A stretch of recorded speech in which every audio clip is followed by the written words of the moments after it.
ask you to headline. You ready for your final comment? Yeah! Woohoo! Get nice and loud for Mary! Get Mary!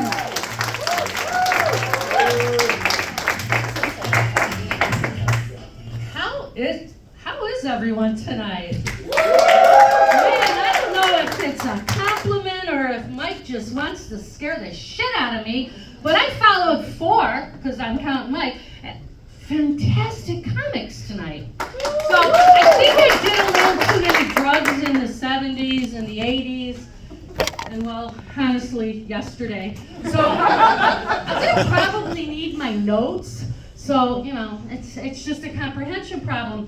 But I recently had a birthday, and that pushed me from the midlife crisis phase right into old lady drama. Yep, that's me. I'm one of those old ladies now who walks around the store and reads every ingredient and takes my time. It makes me crazy.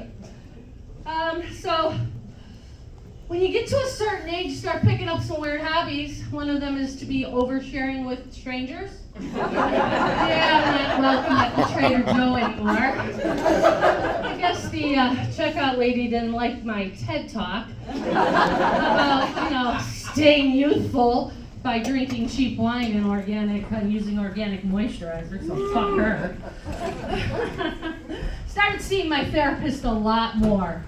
A, because I'm old, and B, because I'm in this class. So, she recently told me, oh, honey, you need to either get a hobby or you need to learn to express yourself better. After that, it was just blah, blah, blah, blah, blah. You use sarcasm to deflect your feelings, blah, blah, blah. I pay you a lot of money. Tell me something I didn't know.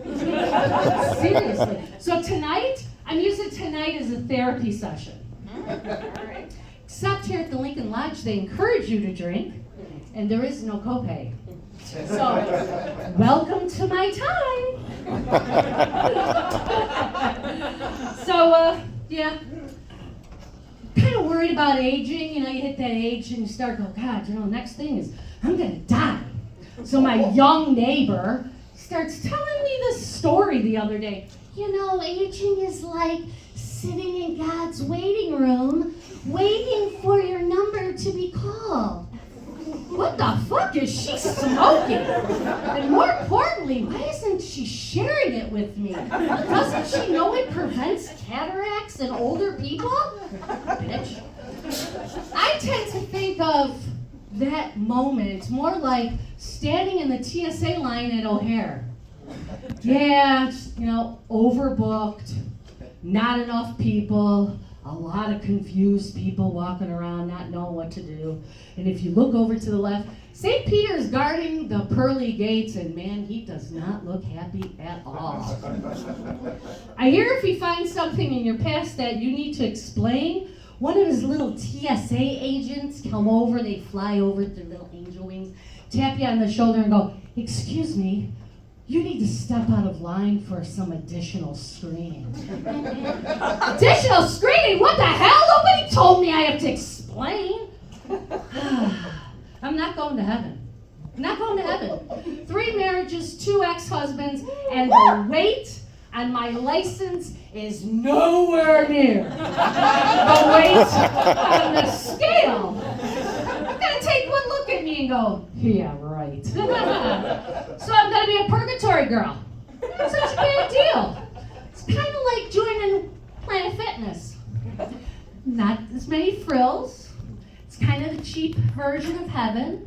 It's not as intense as hell by any means, but it's got half the guilt of heaven.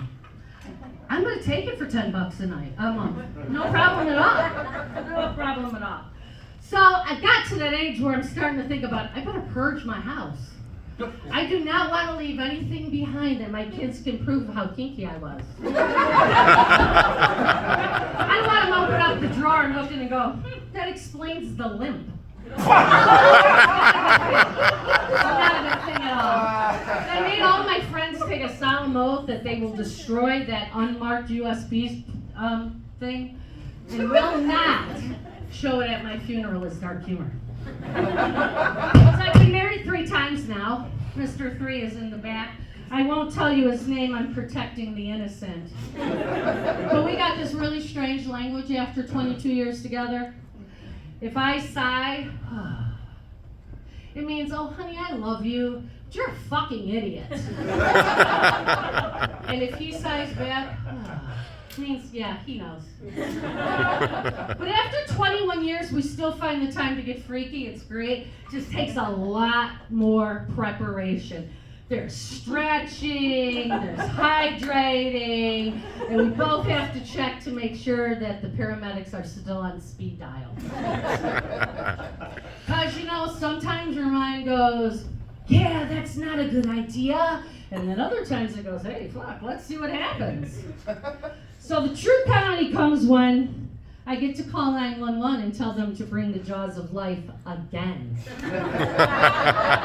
And the paramedics wait at the door for me to say, he's fallen, because he got it up. Hey! Mary, do me a favor, always remember to be kinder to one another and nicer, and if not, just be funny.